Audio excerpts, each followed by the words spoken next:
Hello and welcome to my channel. I'm Tuppence. This week I want to make a frog for Froggy Friday. I'm going to need some black card and I've got some UV resin. I've got some moss green mica from Arteza. I've got a yellow pigment powder and a white. I don't know what brand they are. And I'm going to use this gem from this gem mould. So let's see what I can make with this. I used my Cricut Joy to cut out a frog that I drew. I'm just using some kids' cheap craft card, about 240 GSM.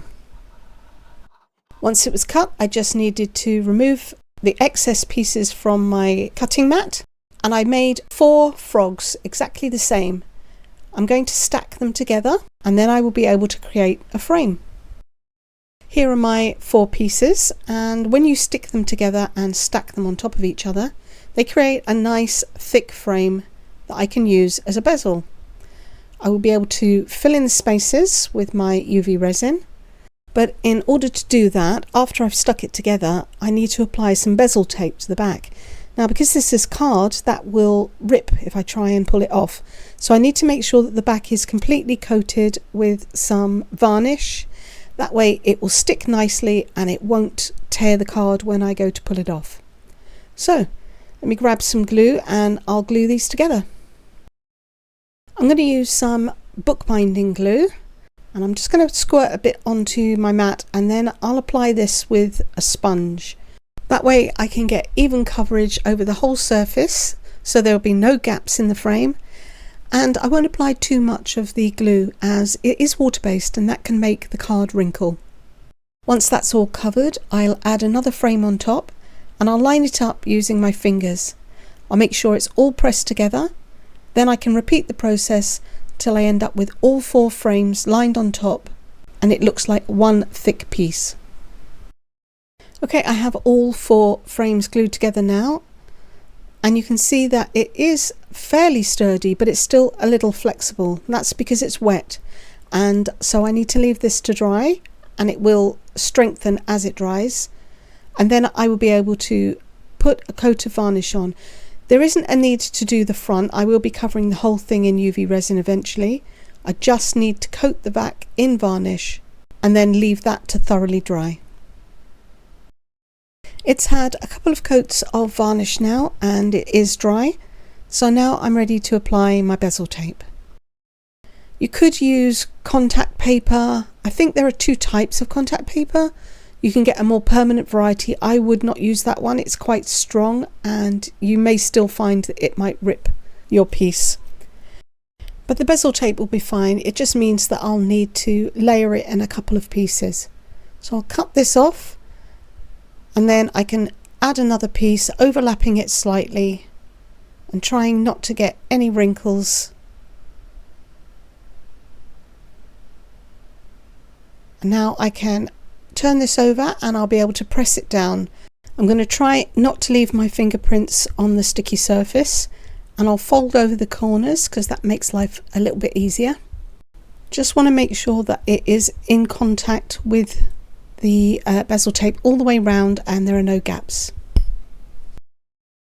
I've pre-mixed my micas with my Let's Resin UV resin, so I'm just going to give that a stir. That's the moss green. This is some moss green and yellow, and then I've just got the white. And I keep making a mess, so let me clean that up. I'm now going to add the mica to the frame, and I'm going to do one section at a time. I don't want to leave this sitting in a section any longer than I have to, so I'll do one section and cure it, and that will give it the least chance to leak out from underneath.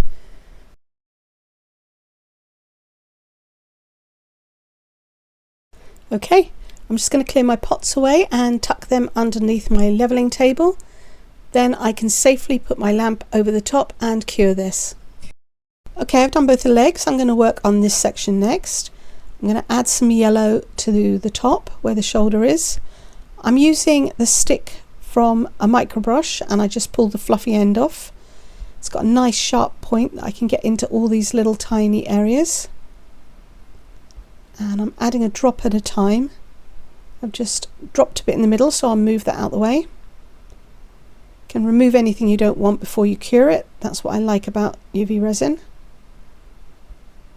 Okay, and now I'm going to add some green to the bottom and try and blend that. I'll just remove that off the top. It won't matter too much if the paper becomes shiny on the top. It is going to have a coat of UV resin, but I don't want it to be lumpy. And I am making a right mess, so I need to be a bit more careful. Now I'm going to blend these two colours together and bring the green up into the yellow. Just put a little bit more green in there and mix those together and swirl it round. And now I can cure that. I'm going to work on the stomach now. I'm going to use the lighter green at the bottom and graduate it into the white as we get up to the throat. So I'm going to pop some music on and I'll let you watch this.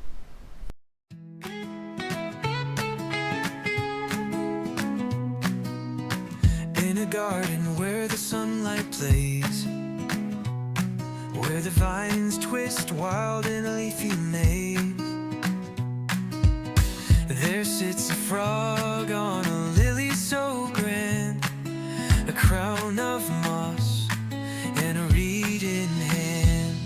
Oh, little green frog, so still and wise, with shimmering spots and curious eyes, you hum to the wind and dance in the rain and hop through the clover again and again.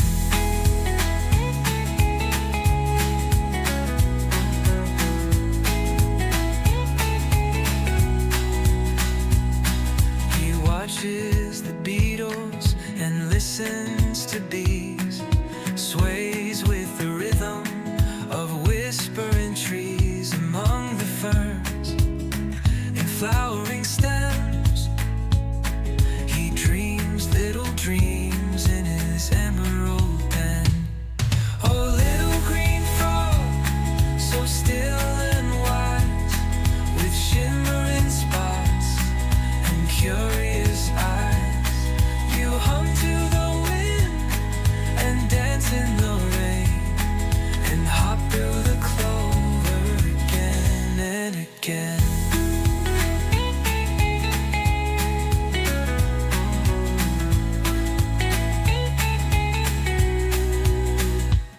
When moonlight spills on the garden floor, he sings soft songs. Just the eyes to do now, so I'm going to add a little bit more Let's Resin UV resin into my pot, and I'm using an acrylic nail powder in red. I'll mix that in and then I can fill in the eyes. I don't want to overfill them, so I'm going to put 3 drops in each eye, and this might be a little bit too opaque, so I'm going to add a single drop of the clear UV resin to each eye, and then I will mix that in the little holes. So 1 drop in each, and then I can use my stick to spread that round.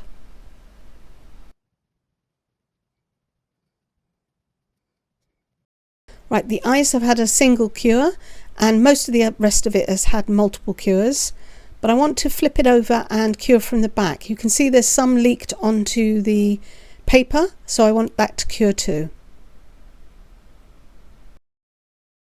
Before I take off the bezel tape, I just want to give this a little bit more strength by adding some clear resin. Some of these pieces are quite thin and I don't want them to crack. So I'm just going to fill in the areas with a thin layer of clear UV resin.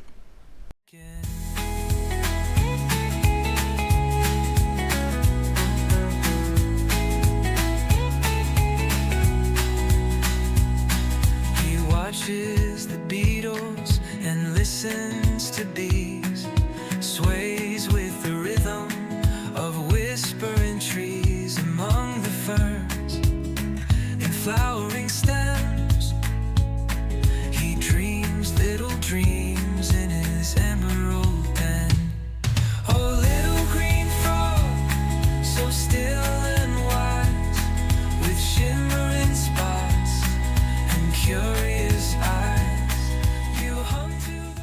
Right, that coat's cured and is strengthened on the front. So now I'm going to flip it over and try and remove the bezel tape. If I keep it flat on the table and gently pull this off, I should be fine. I'm going to keep my fingers held on and then remove this really slowly. When moonlight spills on the garden floor, he sings soft songs we've not heard before, of lily pad kingdoms and dragonfly skies, and stories that live where the wild heart lies. Okay, I've got all the bezel tape off, and you can see I did get some leaking onto the frame, but nothing outside of the frog, which is great. So I'm just going to bring this mold in, and I'm going to put a tiny bit of UV resin in here. I'm just using it as a cup at the moment, and I'm going to take a paintbrush and paint all the way around the outside of the frog.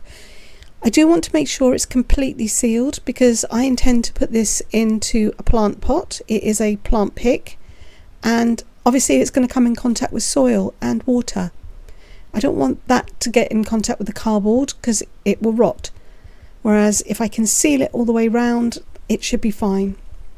So I'm going to paint around the edges with a paintbrush, and I'll do a section at a time and cure it because obviously some parts of it will be in shadow. I do need to expose it all to the light. So once I've gone all the way round, I will then be able to put a coat of resin on the back. Okay, the edges are done. I'm going to flip it over, and then I can put a coat of resin all over the back, and I'll use my paintbrush to spread that thinly over the surface. I'm going to use a long neck lighter to pop any bubbles if I get any, but I do need to be careful, it is still paper. Once this is covered, I'm going to cure that.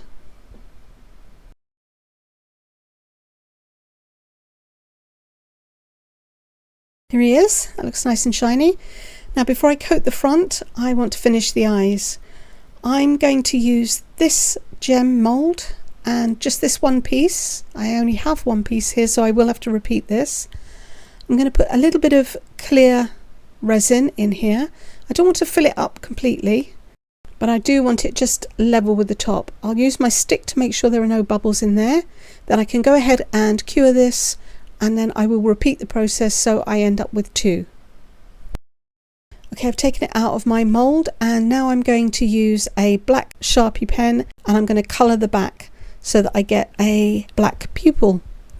And I'll do that exactly the same for the other one. This one has a little bit more of a dip than I wanted, so I will add a little bit of resin here just to even this out.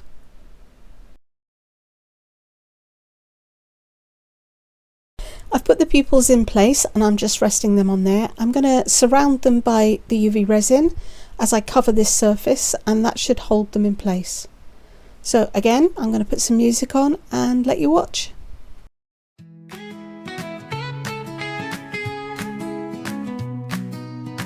In a garden where the sunlight plays, where the vines twist wild in a leafy maze,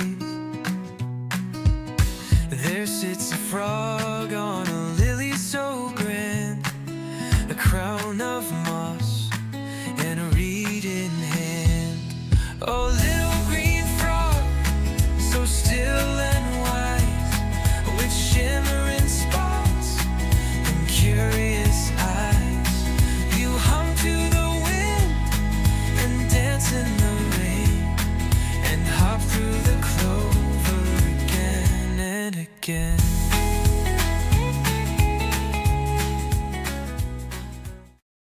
And here they are, sitting in one of my cactus plants. I think they're really cute, and I can make them any size I want. He's even got a little friend. If you've liked this video, please give me a thumbs up, and thank you so much for watching. Come back and see what I'm going to make next time. Bye!